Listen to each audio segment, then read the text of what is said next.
Querido, abra a palavra de Deus no Evangelho de Lucas, capítulo 4. Obrigado, irmãs, por terem vindo aqui à frente. Deus abençoe vocês.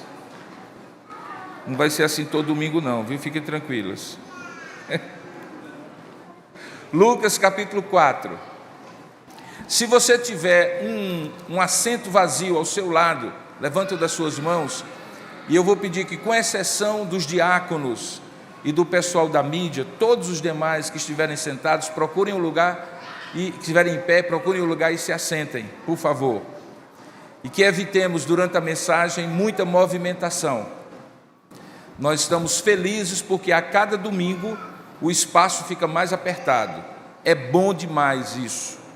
É ruim é se estivesse faltando gente e sobrando cadeira. É melhor sobrar cadeira e faltar, ou melhor, é melhor sobrar gente e faltar cadeira. Lucas capítulo 4, a partir do verso 16. Os diáconos, por favor, nos ajudem aí após as mães saírem, para que todos possam tomar o seu lugar e ficar quietinhos para ouvir a palavra do Senhor, como a gente diz com as crianças, tá bom?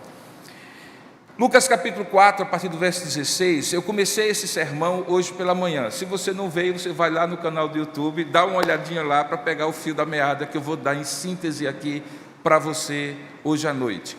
Jesus está começando efetivamente o seu ministério público.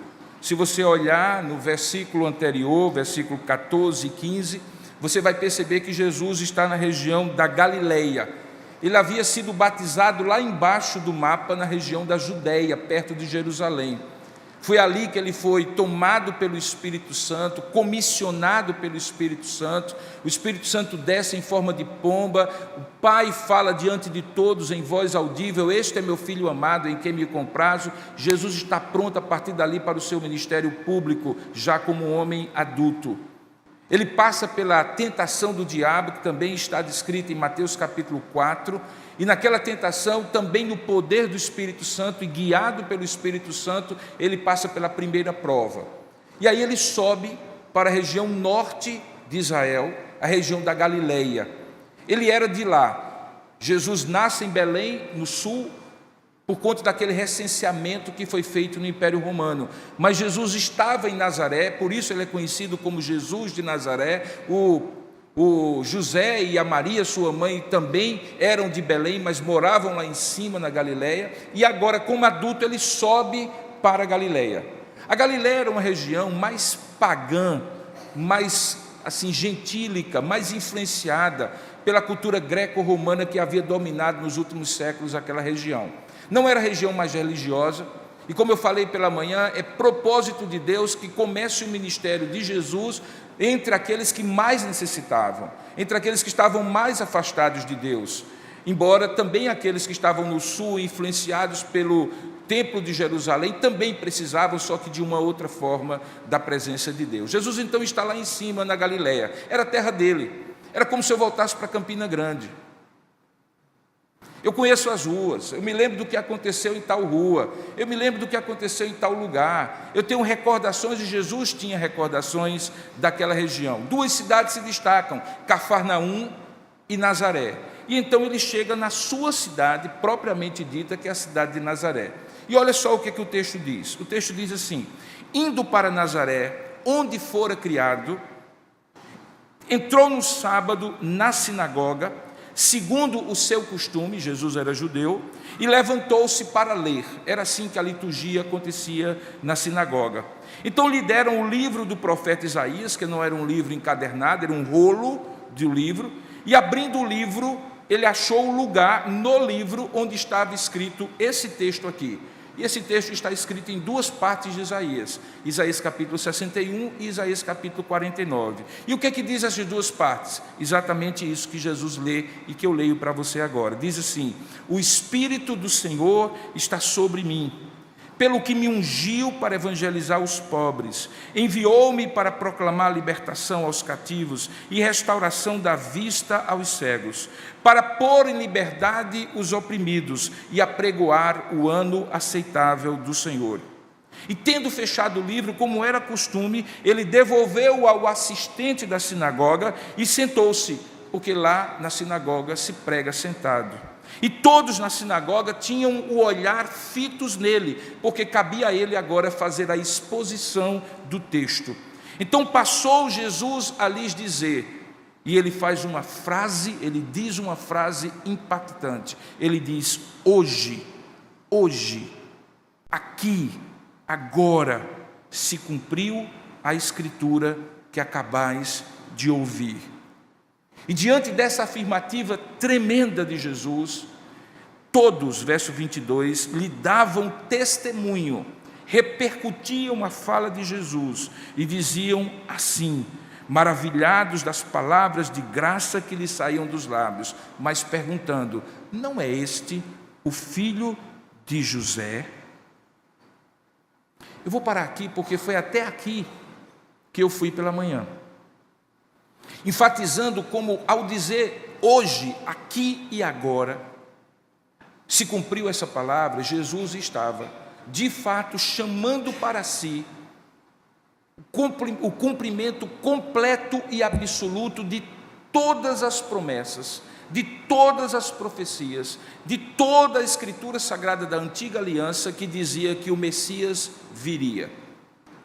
Jesus, em outras palavras, está dizendo que aquilo que era esperado e profetizado, por exemplo, por Isaías, a partir do capítulo 40 da sua profecia, que tem 66 capítulos, e que essa segunda metade fala sobre a restauração da graça de Deus sobre o seu povo, se cumpria nele, naquele momento, na sinagoga em Nazaré. Isso era tremendo, irmãos. Imagine que você tem, como povo, como comunidade religiosa, uma expectativa de séculos. O seu pai falava sobre isso, o seu avô falava sobre isso, o seu bisavô falava sobre isso, e eles ouviram isso de outros, dizendo que o Messias viria, e quando ele viesse, ele evangelizaria os pobres de espírito, como lemos hoje, traria libertação aos cativos, restauraria a vista aos cegos, e poria em liberdade os cativos, e apregoaria um ano aceitável do Senhor. Ali, naquele momento, todos ficam maravilhados, e só tinha duas opções para que eles reagissem àquela afirmativa tremenda de Jesus. Ou eles rejeitavam Jesus, tomando-o como louco, como um usurpador, como um sujeito que estava chamando para si uma divindade e um messianismo que ele não era, que ele não possuía, ou então eles se maravilhavam e se submetiam, enfim, vendo a esperança concreta, ou a esperança se concretizando ali diante dos seus olhos. A princípio, fica claro que pelas palavras de Jesus, eu por enquanto estou só revisando o sermão de hoje pela manhã, que as palavras de Jesus produziram um efeito abençoador. Porque aquilo que ele falava aqui era algo maravilhoso. Eu detalhei pela manhã de que tudo isso que está prometido aqui se referia a um momento histórico muito importante que acontecia a cada ciclo de 7 períodos de 7 anos. E eu até fiz a conta rápida, 7 vezes 7, 49. Depois desses 7 períodos, você sabe que o número 7 na Bíblia é o número da perfeição, Deus apregoava um ano de júbilo, o ano do jubileu. E o ano do jubileu era quando Deus passava a régua e zerava a conta. As dívidas eram perdoadas, as terras que tinham sido negociadas devolviam-se aos seus donos originais. Os que tinham se colocado como escravos dos outros para sobreviver em tempos difíceis eram libertos. E havia um grande júbilo, porque era como se na vida e na história de cada um todos zerassem a conta. Imagina você carregando uma série de circunstâncias e coisas pesadas para viver a vida toda, e quando chega no ano 50, o ano do jubileu, todos que passavam por aquele momento eram jubilosamente agradecidos a Deus, com alegria, porque Deus havia zerado a conta e feito todas as coisas novas. Jesus diz: é isso que eu vim fazer. E não vim fazer apenas do ponto de vista social, econômico, político, porque também tinha essas implicações.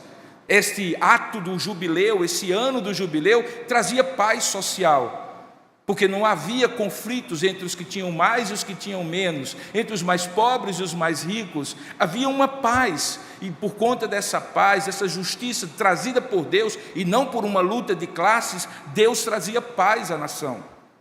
O que acontece é que Jesus diz: hoje, em mim, aqui e agora, isso está se cumprindo. A princípio, eles se maravilham da graça de Deus. Por quê? Porque eles são os principais destinatários dessa promessa cumprida.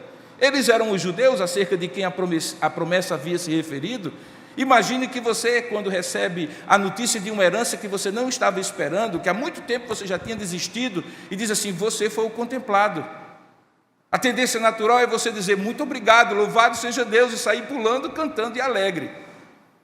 E foi isso que aconteceu no primeiro momento, e foi sobre isso que nós falamos hoje pela manhã, quando Jesus diz: hoje se cumpriu, e lá na cruz ele diz: está consumado, está pago, não há nenhuma dívida para vocês. Mas aí o texto continua, e é sobre a continuação do texto que eu quero falar hoje à noite. Porque aí o que é que acontece?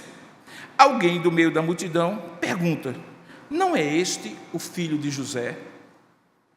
Eu não sei se foi nesse tom. Talvez tenha sido assim: não é esse o filho de José? Mas a continuidade do texto dá a entender que foi assim: não é esse o filho de José? Ou seja, era alegria, mas era uma certa curiosidade. Como é que o Messias é tão comum assim? Como é que o Messias a gente sabe de onde ele veio? Ele não é aquela figura mítica que vai aparecer do nada e que vai restaurar todas as coisas, colocar romanos para correr e restaurar todas as coisas politicamente. Então havia uma certa curiosidade, mas uma curiosidade com um misto de descrença. Isso fica claro depois. Por quê? Porque Jesus, prevendo essa curiosidade com um misto de descrença, já adianta o assunto e antecipa-se ao questionamento, dizendo assim: sem dúvida, vocês certamente me citariam este provérbio. E aí ele diz o provérbio que nós dizemos de uma outra forma. Ele diz assim: médico, cura-te a ti mesmo. Em outras palavras, se tu és quem tu és mesmo, então já começa a mostrar que tu és. Cura-te a ti mesmo. E aí ele diz: tudo o que ouvimos ter se dado em Cafarnaum, e Cafarnaum foi um lugar onde Jesus fez grandes milagres, faze-o aqui também na tua terra. Em outras palavras, Jesus sabia que havia uma desconfiança natural acerca de qualquer pessoa que, vindo de um lugar e no lugar, de repente se expressava como alguém especial. É mais ou menos a mesma coisa de dizer assim: santo de casa não faz milagre. Aqui era: médico, cura-te a ti mesmo. Era um provérbio comum, dizendo assim: tem que ser especial, tem que ser de fora, porque os de casa a gente já conhece. Médico, cura-te a ti mesmo. E Jesus antecipa-se e então diz assim: eu sei que vocês estão provavelmente pensando assim: faça então tudo aqui em Cafarnaum, tudo aqui em Nazaré que tu fizeste em Cafarnaum, porque aqui é a tua terra, e aqui é que tu tens mostrado o teu valor.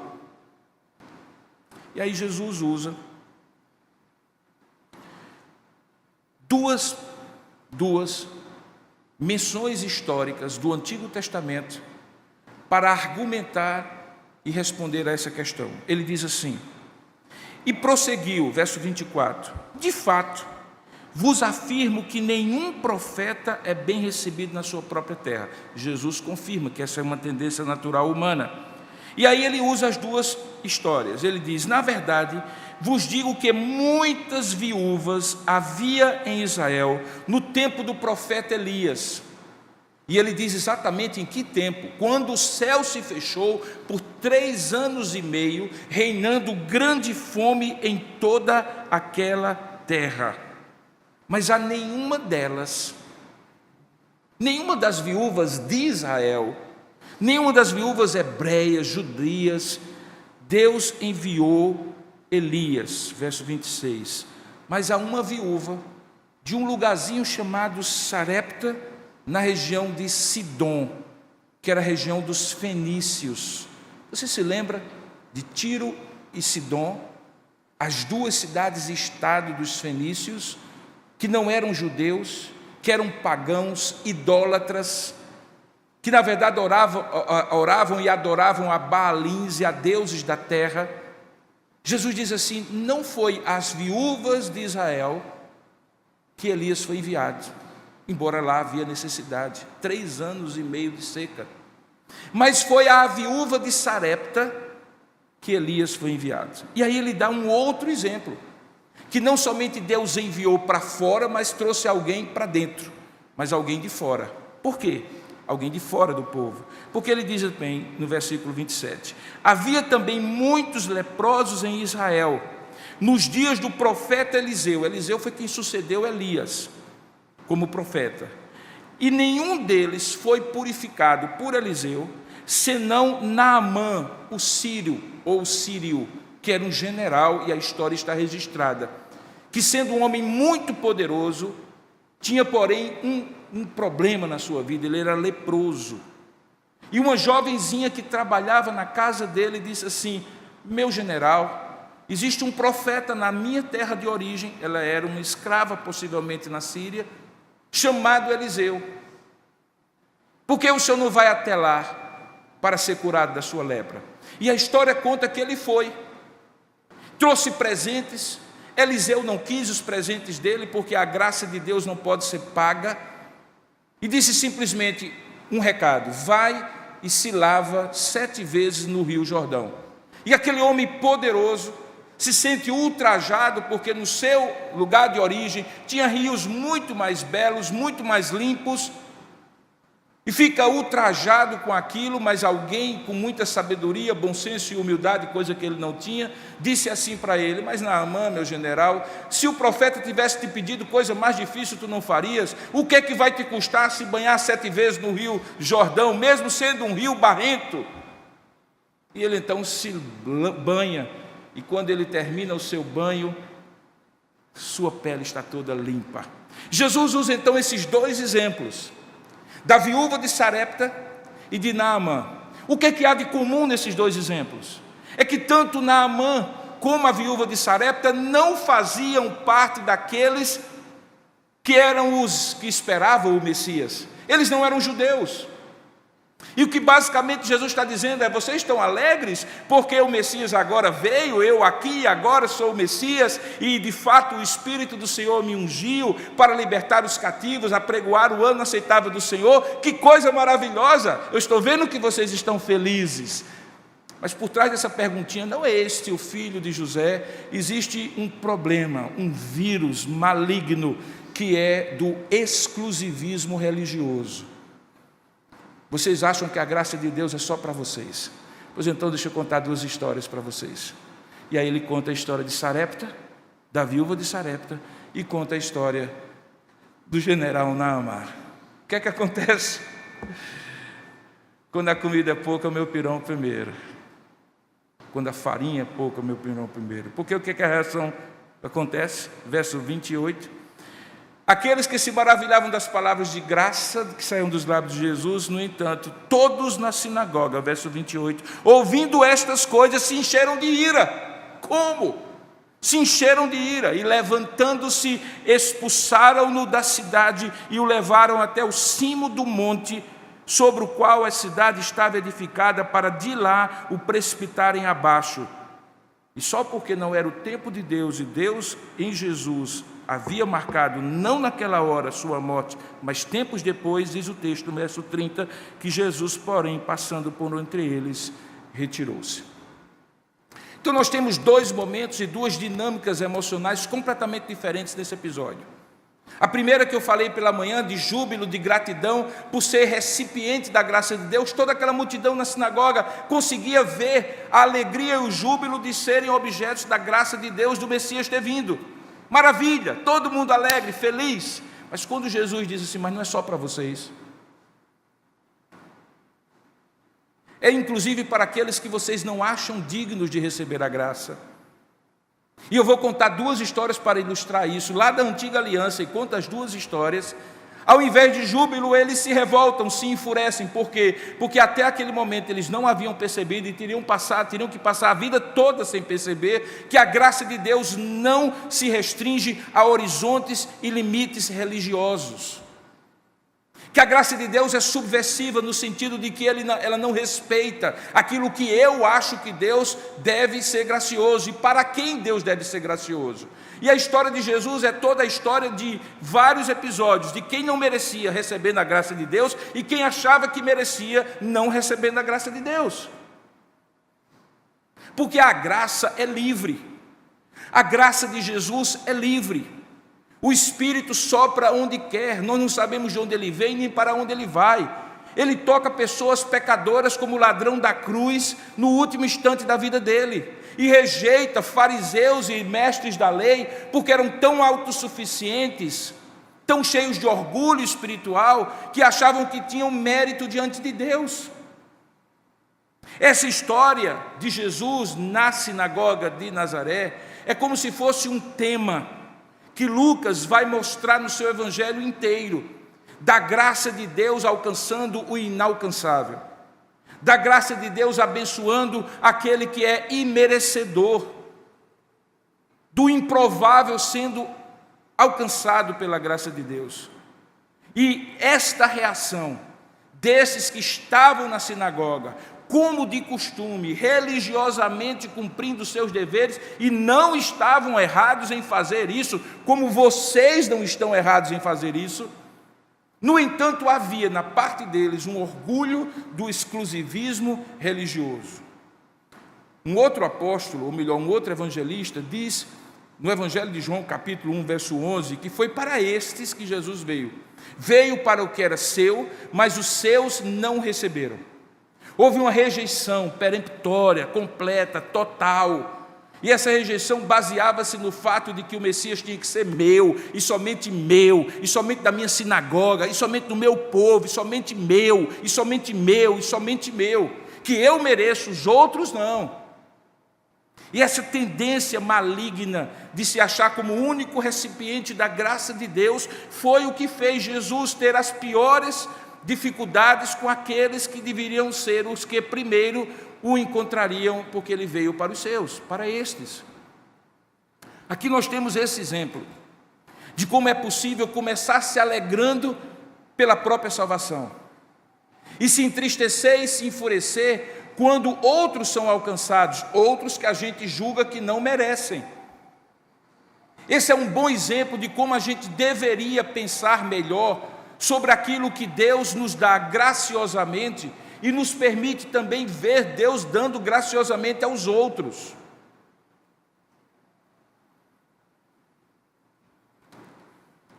Eu vou entrar numa polêmica. No último carnaval, nós vimos uma cena, digamos assim, escatológica, que foi o encontro de Baby Consuelo com Ivete Sangalo. Nós podemos ver esse encontro de diversas formas. O recorte você dá, eu vou dar o meu, tá? Independente da teologia equivocada de Baby Consuelo, o que ela disse é verdade. Há uma iminência da volta de Jesus Cristo. Tudo que está descrito na Bíblia Sagrada como sinais dos tempos, como princípios das dores, estão acontecendo nos dias de hoje. Se você tiver mais de 30 anos de idade, não precisa ser muito mais velho do que isso, você certamente experimentou as maiores mudanças sociais, culturais, morais e éticas que a humanidade já experimentou. É só ter olhos para ver e ouvidos para ouvir. Tudo que há 30 anos era errado, inconveniente, imoral, inadequado, hoje está sendo consagrado como algo correto, melhor e perfeito para as pessoas. Um dos sinais da volta do Senhor Jesus Cristo é que o amor de muitos, e esse amor se refere não ao amor entre as pessoas, mas o amor a Deus, o temor a Deus se esfriará. Porque, de fato, o amor a Deus é alimentado pelo temor do Senhor. E o que está faltando na sociedade hoje é temor ao Senhor. Então, as pessoas não amam a Deus porque não o temem. A gente só ama quem respeita. A gente não ama quem não respeita. E como as pessoas não respeitam a Deus, elas não amam a Deus. Então, quando não amam a Deus, elas pedem a linha dorsal de tudo aquilo que eles devem ser e fazer. Sem Deus, não há moral, queridos. Me permitam dizer. porque não haverá nenhum tipo de prestação de contas. Se eu não creio que é Deus, por que eu tenho que fazer o que é certo? Se eu creio que não há Deus, por que existe ética? Se eu creio que não há Deus, por que eu tenho que ser honesto? Se eu vou fazer e nada haverá de prestar-se conta das minhas atitudes, por que eu tenho que ser o que eu sou? Não precisa. Pelo contrário, o homem se torna lobo do próprio homem. Então, o que ela falou é verdade.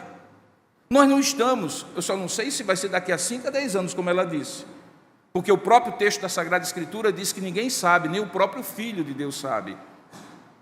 Também não concordo com o fato de que ela afirma de que haverá um arrebatamento secreto, que só os filhos de Deus subirão e depois é que Jesus Cristo reinará. Nós cremos que o que marcará esse tempo é a volta de Jesus Cristo visível, e todo olho verá, e pronto.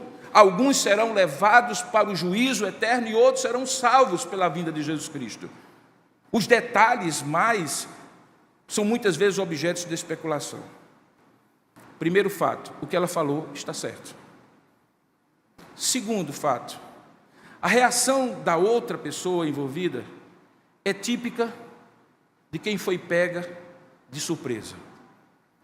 Eu me recordo que no dia em que alguém apresentou Jesus Cristo para a minha vida, e eu tinha 15 anos, o grande medo era se a pessoa iria virar para mim e dizer assim: e você, Robinho? Eu tinha 15 anos, era assim que me chamavam naquela época. E você, Robinho, já entregou sua vida a Jesus Cristo? Porque eu não saberia o que dizer. Dito e feito, alguém se virou e disse: e você, Robinho, já entregou sua vida a Jesus Cristo? E aí eu saí pela tangente, como todo pecador, pego com as calças curtas, normalmente saio. Eu disse assim: eu já tenho Deus na minha vida desde que nasci. E saí pela tangente. E obviamente a pessoa foi habilidosa, sábia diante de Deus, para ir me atalhando de um lado, explicando que toda pessoa é criatura de Deus, mas não necessariamente filha de Deus, porque só é filho de Deus aquele que se submete ao senhorio de Cristo. Todos os que nele creem se tornam filhos de Deus, é o texto. E enfim, eu entreguei minha vida a Jesus Cristo. O que Ivete Sangalo fez foi basicamente o seguinte: não.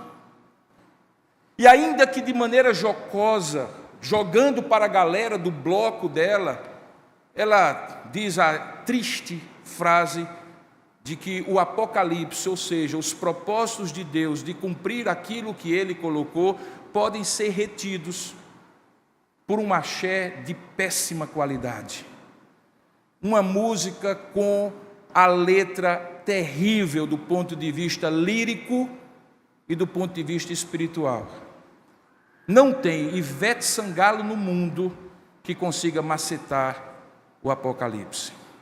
Mas era a maneira dela sair da saia justa. E ela então joga essa expressão infeliz. Então nós temos uma que fala uma verdade e outra que não consegue submeter essa verdade. E naquele momento trágico, no meio de um carnaval, com milhões de pessoas assistindo, aquilo vira meme, e então as interpretações são as mais diversas.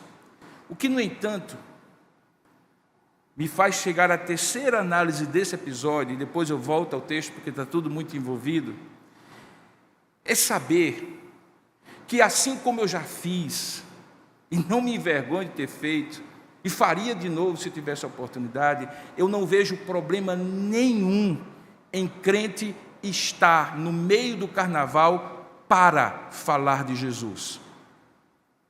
O que me estranha é quando eu vejo crentes postando nas redes sociais com uma taça de vinho ou de cerveja, achando que estão fazendo a melhor coisa de suas vidas e se libertando de supostas amarras religiosas que supostamente agora eles não têm, e celebrando supostamente a vida em festas e mais festas, sem perceber a incoerência desse comportamento, sem perceber a incongruência de dizer que é sal da terra e luz do mundo, mas está no meio do mundo e no meio da terra sem salgar. O que me estranha é Baby Consuelo está ganhando dinheiro no carnaval, em cima de um bloco, com músicas que eventualmente fazem menção a atitudes e atos e ações contrárias à palavra de Deus, e achar que no meio de tudo aquilo teria autoridade espiritual de falar da volta de Jesus para Ivete Sangalo se submeter. Jamais aquela palavra seria bem-vinda. Jamais aquela palavra seria bem-vinda, mesmo que ela estivesse ali, num bloco de evangelização, muito menos num bloco de carnaval em cima de um trio elétrico. Mas deixa eu te falar uma coisa, isso é o retrato do que nós temos hoje no chamado mundo gospel do Brasil, que nos envergonha, que me dá uma vergonha alheia tão grande, que eu só falo para a minha igreja, como estou falando agora, porque eu tenho um dever de falar, porque a vontade que tem é: apaga esse episódio aí, apaga esse print aí, mesmo que o print seja eterno, porque anos à frente, a mídia nociva vai ficar batendo e rebatendo e jogando na sua cara que você é como Baby Consuelo, o evangélico médio brasileiro. O que isso tem a ver com o texto? É porque essa atitude de Baby Consuelo, como a atitude de grande parte dos cristãos evangélicos hoje no Brasil, é uma outra versão daquilo que eu estou chamando de exclusivismo religioso.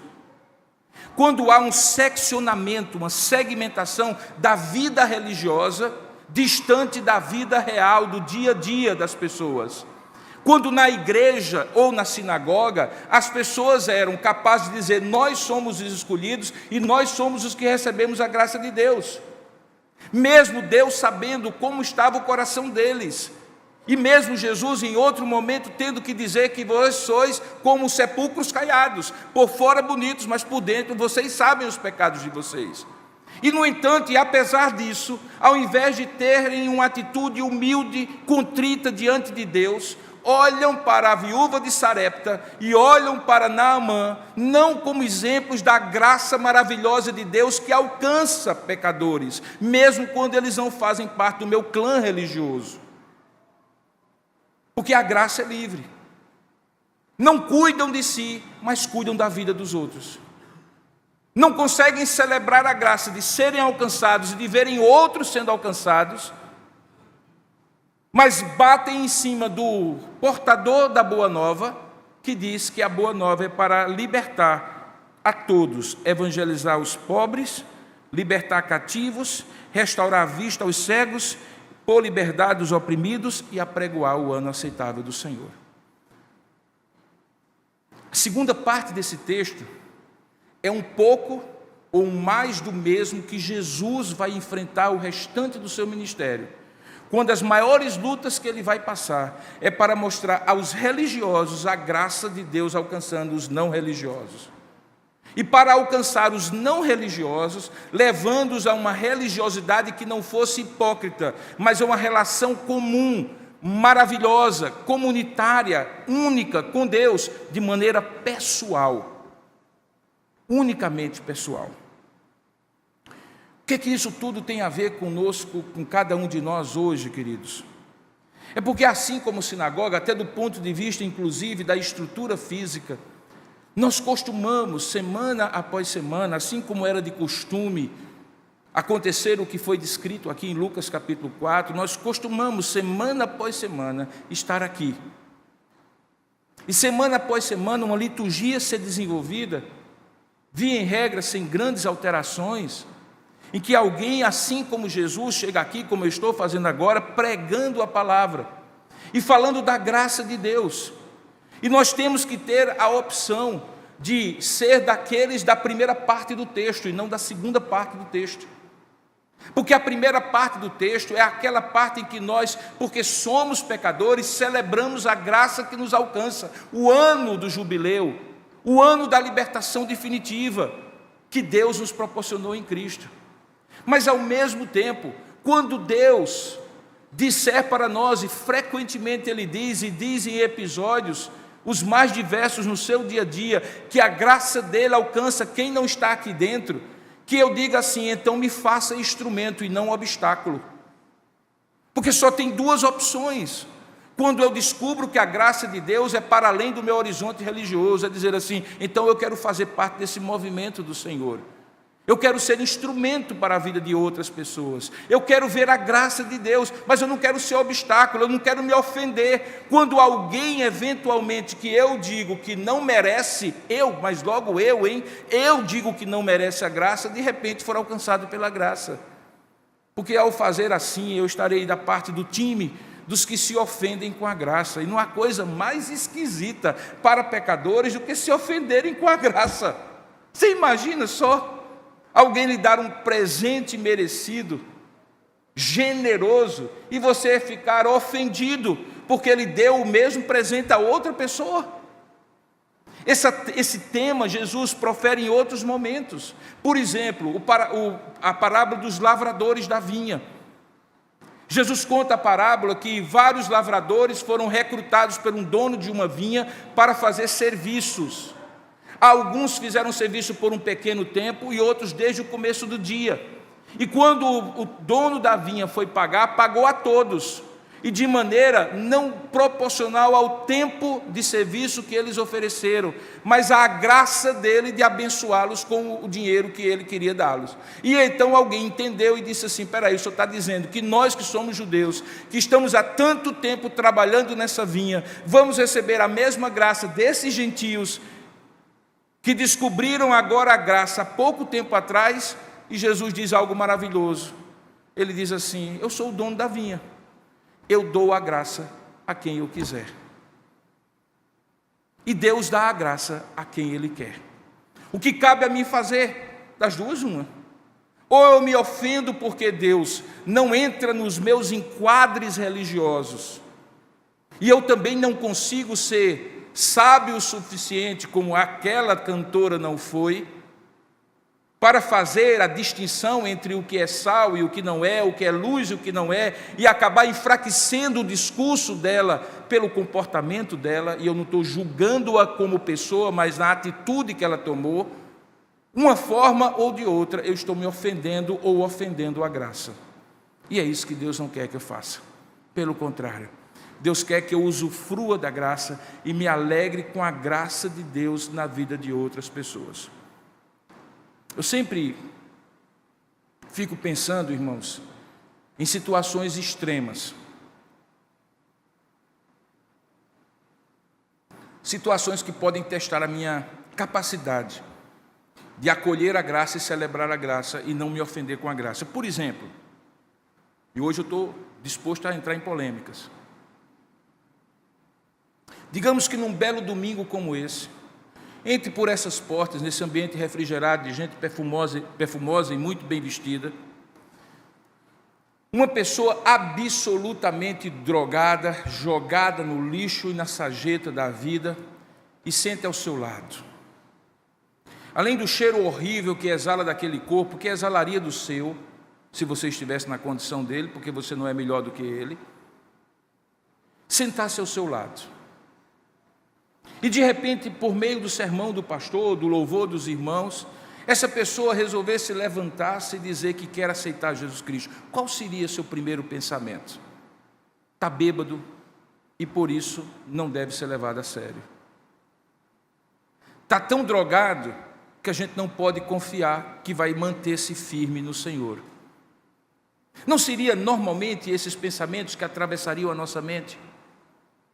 E ao mesmo tempo que nós teríamos rasgos de graça e de alegria e de gratidão, mas ao mesmo tempo o nosso modo de pensar fechado faria com que de alguma maneira a gente refletisse a ideia de que existem pessoas inalcançáveis à graça de Deus. Mas existem.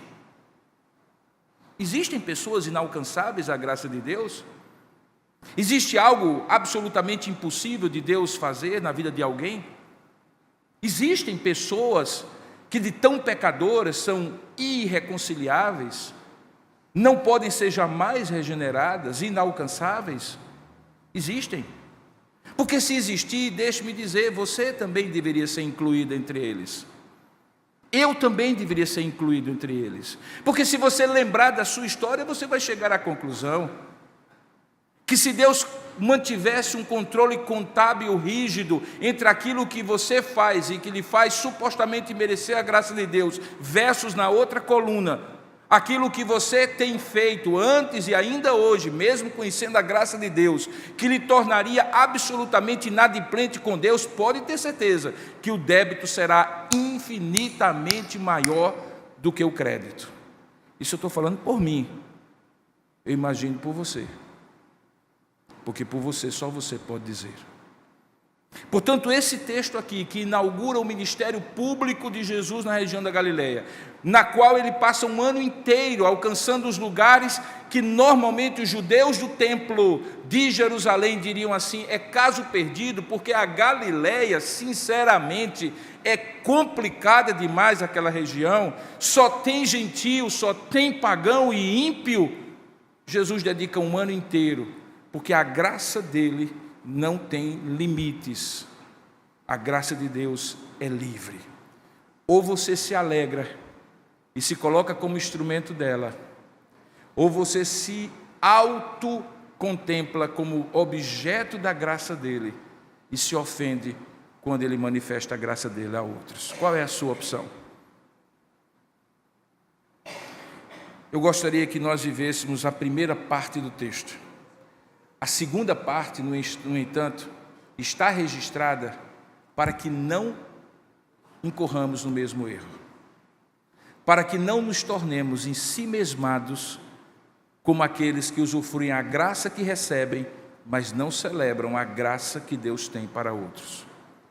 Pelo contrário, que nós sejamos, de fato, instrumentos desta graça. Eu vou lhe dar 3 maneiras simples para que você possa ser instrumento e não se ofender com a graça. A primeira delas, se disponha. Eu gosto muito dessa palavra, se dispor. Ela é usada várias vezes na Bíblia Sagrada.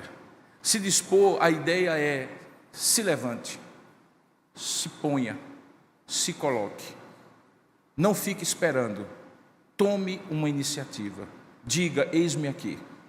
Eu gosto muito dessa ideia porque, ao mesmo tempo que eu critico a atitude daquela cantora, confusa nas suas ideias muitas vezes, na sua teologia então nem se compara, a pergunta é muito fácil para mim, não é? Falar de Baby Consuelo pelo que ela fez. Mas vamos falar sobre o que nós não fazemos. É fácil dizer aos outros, você fez mal feito, quando você não faz nada.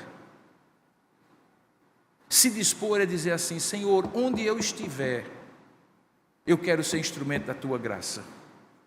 E conseguir fazer isso de tal maneira, que mesmo estando em ambientes que profissionalmente, socialmente você tem que estar, fique claro que você é sal. Porque se o sal vier a se tornar insípido, não serve para nada mais, a não ser para ser pisado pelos outros. Nós, muitas vezes, temos que estar em ambientes que nós preferimos não estar, junto a pessoas que não glorificam a Deus e que não temem a Deus, cujas conversas são ímpias, cujas atitudes são incorretas. E Deus não vai nos tirar deste mundo, irmãos, até Jesus Cristo voltar. Ele diz isso, inclusive, ele diz assim, eu não os tirarei do mundo, mas haverei de livrá-los do mal. Porque vós não sois do mundo, como eu também não sou, mas vós estáis no mundo. E quando eu sei que eu estou no mundo, a única coisa que eu posso fazer é me dispor. Senhor, onde quer que eu esteja, e da maneira que o Senhor quiser me usar, pode mandar, missão dada, missão cumprida. É preciso, irmãos, tirar da nossa mente a ideia de que uma passividade, simplesmente de estar, será suficiente. Eu preciso estar de maneira proativa, eu preciso estar para influenciar, e essa é a grande crítica daqueles que acabam celebrando as coisas, usufruindo das coisas, mas não fazendo a diferença nas coisas que estão fazendo. E se eu não puder fazer diferença em algo que eu estiver fazendo, eu não devo fazer. É muito simples. Se alguém não consegue distinguir quem eu sou pelo que eu faço, como eu faço, quando eu faço, então é porque o sal está se tornando insípido. Mas pior do que isso, é possível que o sal continue dentro do saleiro E dentro do saleiro, o sal não produz o seu efeito. Ele tem que sair do saleiro para ser colocado na comida. Assim como o crente tem que sair do seu ponto de passividade e estar no meio onde ele pode fazer diferença. Se disponha. Você não precisa de curso para isso, não. Você não precisa de formação, de cargo, de função na igreja. Simplesmente você diz: Senhor, eu sou o sal da terra e luz do mundo, usa-me. Peça sabedoria de Deus, se disponha. Segunda atitude, esteja disposto a acolher. Esteja disposto a acolher. A gente vai criando umas certas cascas grossas quando a gente vai se tornando mais antigo no Evangelho, porque a gente vai começando a ter certas experiências que nos fazem ter um viés de percepção, ter uma percepção já limitada. A gente logo compara com alguma coisa que um dia a gente passou e que foi exatamente assim, assim, assim. Então, quando vem uma situação parecida, a gente já sabe o que é que vai acontecer. E quando se trata de alguém que de maneira inusitada, inesperada, alguém fora da curva, chega até nós para que a gente possa fazer uma diferença, a tendência natural é que a gente pense naquilo que a gente teve de experiências que não foram tão boas e já cliva e já fecha. Mas nós não somos daqueles que foram chamados para fechar, nós somos chamados para aqueles que acolhem. Lembrem que a missão do Messias única é a missão redentora, mas a missão do Messias, que é compartilhada comigo e com você, é de também ser ungido pelo Espírito de Deus e proclamar, e também acolher e apregoar o ano aceitável do Senhor. Portanto, quando você se dispõe a acolher, você se dispõe a ser um pequeno Messias, entre aspas, no seu microcosmo de vida e de atuação. Seja como Jesus. Lembre, quem se aproximava de Jesus, se aproximava porque sentia acolhimento. E não significa que Jesus deixava essas pessoas sem a verdade. Aquilo que Paulo depois vai falar a verdade em amor, foi praticado perfeitamente por Jesus. Jesus sempre falou a verdade em amor. As pessoas vinham como estavam e Jesus acolhia, mas elas não saíam de perto de Jesus do jeito que chegavam, porque o acolhimento vinha acompanhado da proclamação da verdade transformadora da graça de Deus. Seja da mesma maneira. Acolha para transformar, não para se acomodar. E em terceiro e último lugar, deixa eu lhe dizer uma atitude muito simples para que você vivencie a primeira parte do texto e não a segunda parte do texto. Cuidado com os seus preconceitos religiosos. Cuidado com os seus preconceitos religiosos.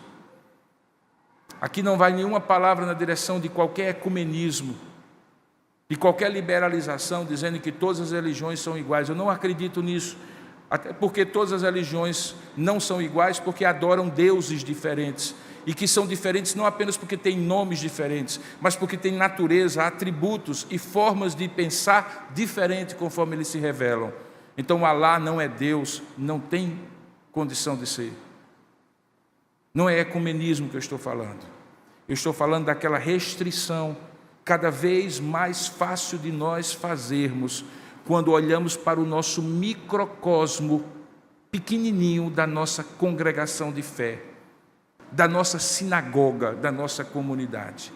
Talvez uma das coisas mais importantes para a sua vida é entender que a graça de Deus age de maneiras diferentes em lugares e contextos diferentes. E você tem que não se tornar um preconceituoso religioso. Eu sou presbiteriano de coração, irmãos, mas eu louvo a Deus, por exemplo, pela experiência que eu tive logo aos 15 anos de idade, de fazer 3 anos de Instituto Bíblico no Instituto Bíblico Betel Brasileiro. Ali eu convivi com irmãos de todas as tradições cristãs. Na minha época tinha 37 denominações religiosas no Betel Brasileiro. Então eu, presbiteriano como sou, me ajoelhava para orar ao lado de um pentecostal. E não era muito simples sequer eu me concentrar nas palavras que eu estava falando, tanto era o barulho ao meu lado.